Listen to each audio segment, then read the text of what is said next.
तो नमस्ते, आप सभी का माध्यमिक न्यूज़ रे में स्वागत है। आज हम लोग सीखेंगे कि लघुत्तम समापवर्तक क्या होता है और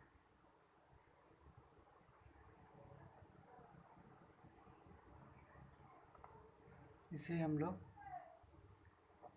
कैसे निकालते हैं। ठीक, दी गई संख्याओं का लघुत्तम समापवर्तक कैसे निकालते हैं। लघुत्तम समापवर्तक को हम लोग शॉर्ट में लसा भी बोलते हैं। ठीक है, और इसे इंग्लिश में बोलते हैं लीस्ट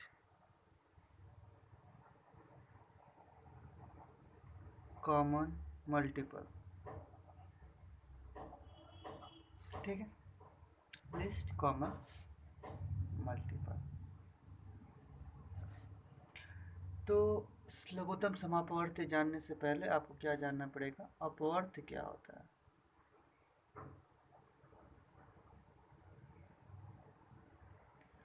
अपवर्त मतलब होता है मल्टीपल। ठीक है, अपवर्त वो संख्याएं हैं जो दी गई संख्याओं से पूर्ण रूप से विभाजित हो जाए, या उसका पहाड़ा बोल सकते हैं। अगर आपका संख्या दिया गया है दो का अपवर्त क्या होगा, दो का पहाड़। जैसे 2, 4, 6, 8, फिर 10, फिर 12, इस तरह से बढ़ता जाएगा। तो ये सारे दो के अपवर्त हैं। और 4 का अपवर्त पूछा जाए तो 4 का अपवर्त क्या होगा, 4, 8, 12, इस तरह से ये भी बढ़ता जाएगा। ठीक है, अपवर्त समझ में आ गया। अपवर्त मतलब होता है पहाड़, मतलब जो दिया गया संख्या है उस वह संख्याएं जो दो से पूर्ण रूप से विभाजित हो जाएंगी। अगर दो दिया गया है तो वो संख्या दो का अपवर्त कहलाएंगे। जैसे दो का पहाड़ा, चार, चार क्या है, दो का अपवर्त है। 8 क्या है, दो का अपवर्त है। 12 क्या है, दो का अपवर्त है। अगर 120 लिया जाए तो 120 भी क्या होगा, अगर दो से कट जाएगा, पूरी तरह से विभाजित हो जाएगा, तो 120 भी क्या कहलाएगा, दो का अपवर्त। ठीक है, अपवर्त समझ में आ गया। अब आते हैं हम लोग समापवर्त के बारे में।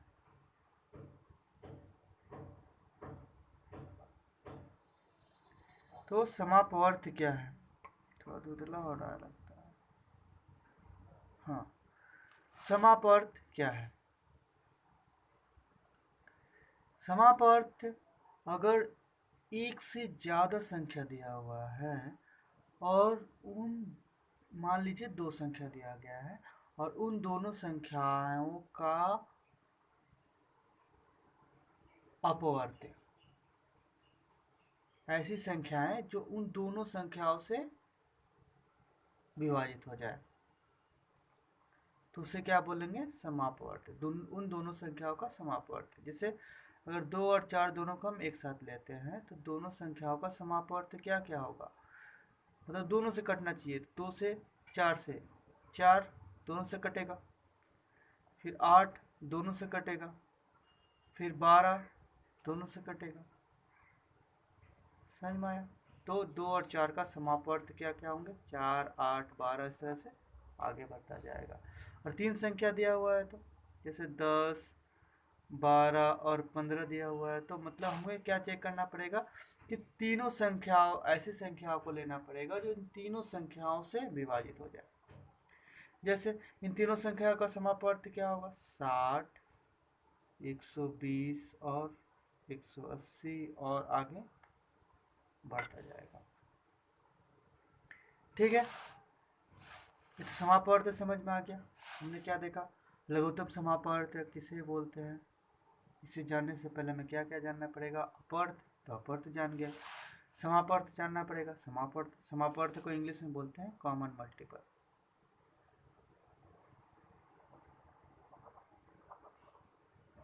ठीक है, अब हम जानते हैं लघुत्तम समापवर्त किसे बोलते हैं।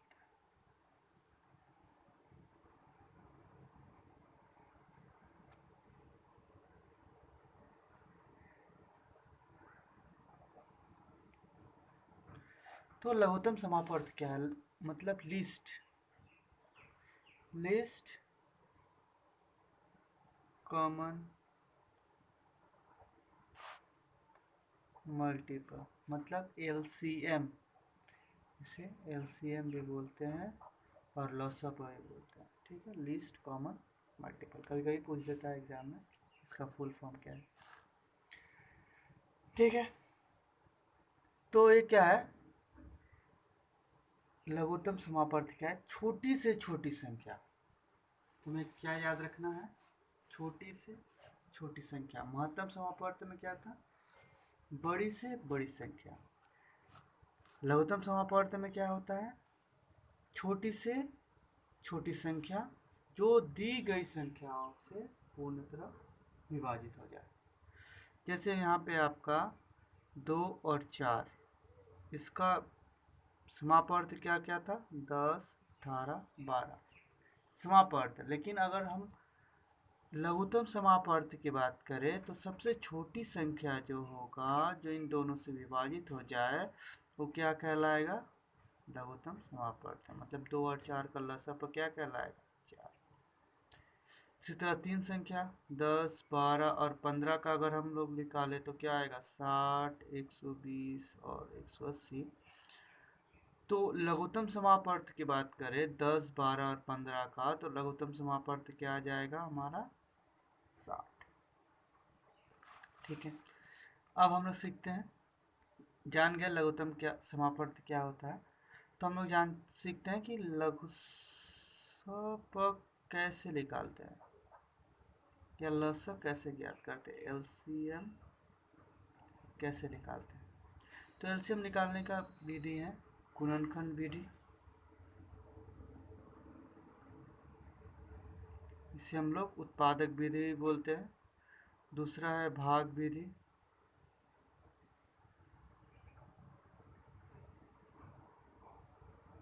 और तीसरा है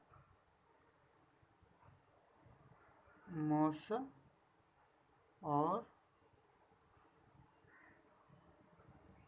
भाग संयुक्त विधि। ये थोड़ी अलग है, तीसरा नंबर थोड़ा सा अलग तरह का विधि है, उसे हम लोग भी देखेंगे। पहले हम इन दोनों को सीख लेते हैं। ठीक है, तो गुणनखंड विधि पहला हम स्टार्ट करते हैं गुणनखंड विधि से। गुणनखंड विधि में क्या होता है? सबसे पहले हमें एक नंबर लिख देता हूँ मैं यहाँ पे। सबसे पहले जो संख्या दिया गया है उन संख्याओं का हम लोग क्या निकालना पड़ता है? अभाज्य गुणनखंड निकालना पड़ता है। और उसके बाद जैसे हम लोग मसला में करते थे, अभाज्य गुणनखंड निकालते हैं, फिर क्या करते हैं? उसका लसाअ निकालते हैं। तो मैं यहाँ एग्जाम्पल से आपको समझाता हूँ, उदाहरण देख लेते हैं। इसका हमारा लसाअ निकालना है किससे? गुणनखंड विधि से। सबसे पहले उत्पादक निकालना पड़ेगा, तो मैं तीनों संख्या का उत्पादक निकाल देता हूँ। अभाज्य उत्पादक क्या होगा? 10 का 2 और 5, 12 का 2, 2, 3, 18 का 2, 3, 3। ठीक, तो हमने उत्पादक निकाल दिया, अब हम लसाअ निकालें।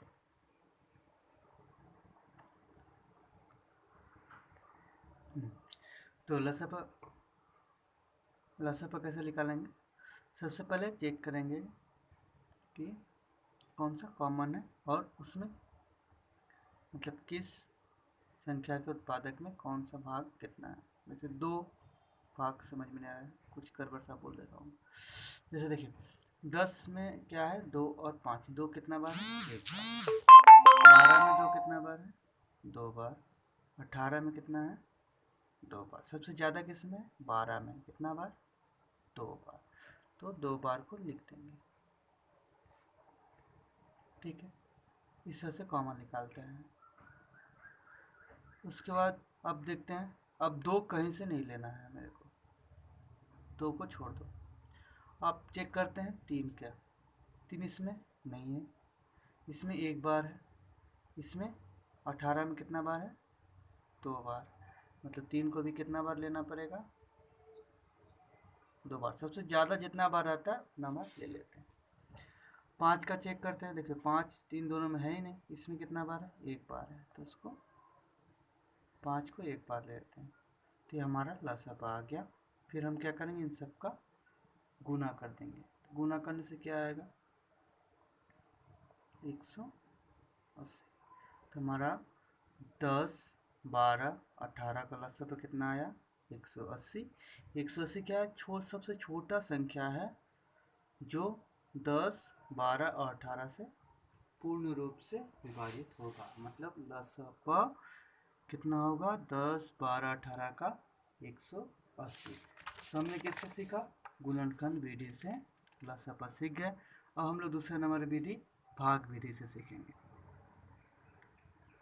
भाग विधि, भाग विधि में क्या करना पड़ता है, दी गई संख्याओं को हम लोग क्रम में लिख देते हैं, उसके बाद अभाज्य संख्या 2 3 5 7 इत्यादि, जो उसके बाद 7 के बाद 11 13 ऐसे से जितनी भी अभाज्य संख्या है उनसे बारी बारी से भाग करते हैं, ठीक है, क्रमबद्ध, 2 आया फिर 3 फिर 5 7, इस तरह से आगे पीछे नहीं करते हैं।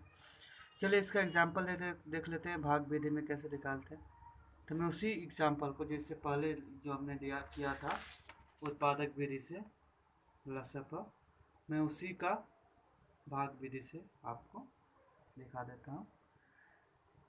क्या था मेरा, 10 12 और 18, पहले से क्रम में इस तरह लिख लेंगे और भाग देना शुरू कर देंगे एक साथ। 2 से देंगे, 2 5 10, 2 6 12, 2 9 18, हो गया।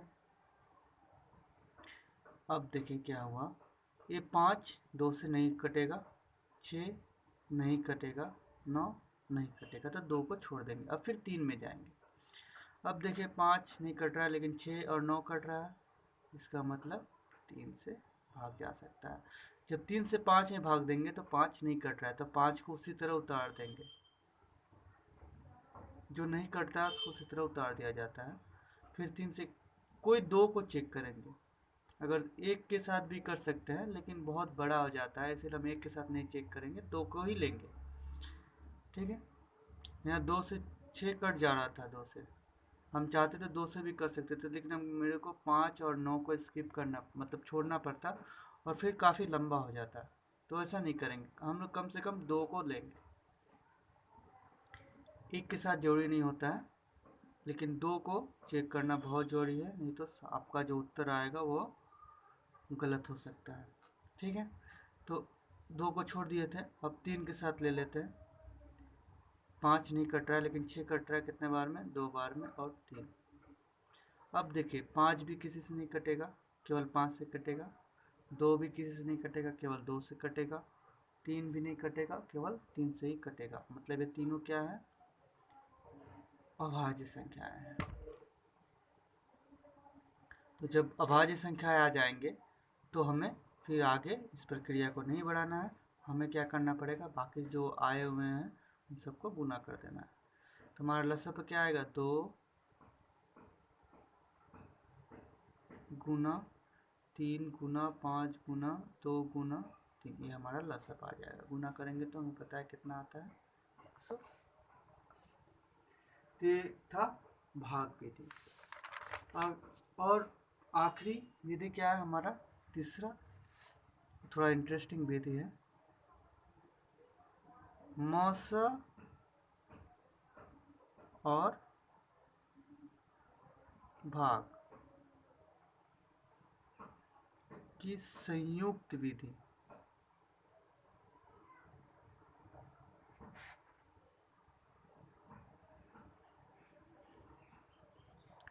मौसा और भाग की संयुक्त विधि। वैसे तो हम लोग किसी भी संख्या का लसापा भाग विधि और उत्पादक विधि द्वारा आसानी से निकाल सकते हैं, लेकिन कभी कभी क्या होता है ना, संख्या बहुत बड़ा होता है और हमें बहुत सारे असुविधाओं का सामना करना पड़ सकता है उत्पादक उसका यानी गुणनखंड निकालने में और भाग विधि से बनाने में। तो उस समय हम लोग क्या करते हैं, मस और भाग की संयुक्त विधि का उपयोग करते हैं समाधान करने के लिए। जैसे देख लेते हैं, तो इस विधि में क्या होता है, सबसे पहले हम लोग मस निकालते हैं दी गई संख्याओं का, उसके बाद भाग की संयुक्त विधि से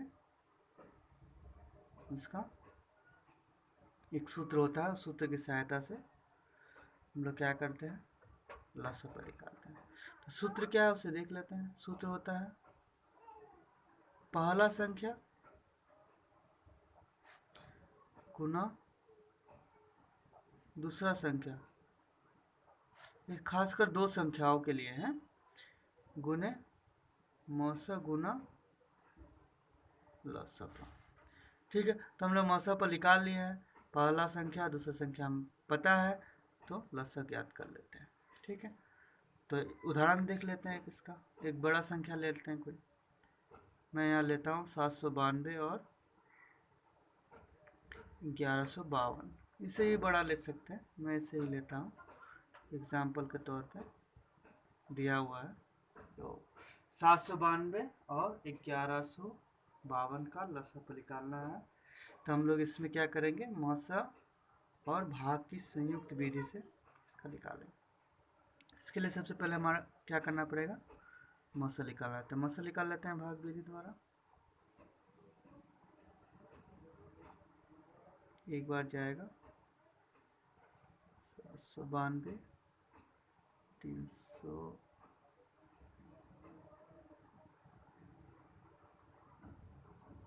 360 आया, 792 दो बार में जाएगा 720, बचा कितना 72, फिर 360 कितना बार जाएगा, 5 बार जाएगा 360।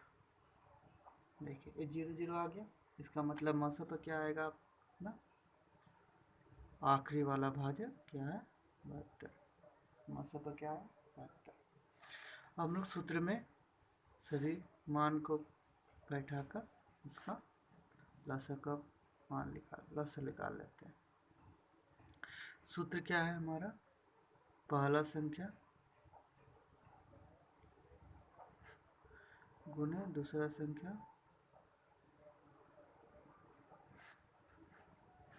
बराबर मसा गुने लसाअ। ठीक है, तो पहला संख्या क्या था हमारा 792, मैंने लिख लिया 792। दूसरा संख्या क्या था 1152 बराबर मसा क्या आया था 72 गुना लसाअ।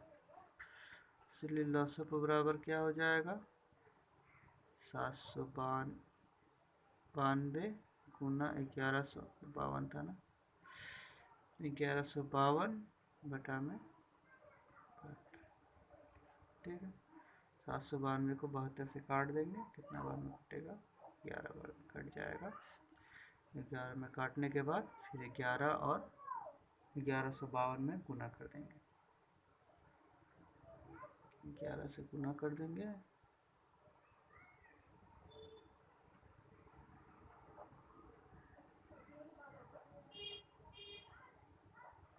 आ गया हमारा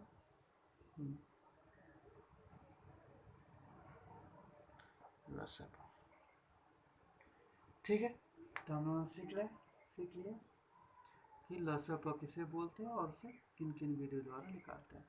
तो हमारा जो नियम था, ये सूत्र था ना, पहला संख्या दूसरा संख्या गुने मसा गुने लसाअ, इस नियम को हम लोग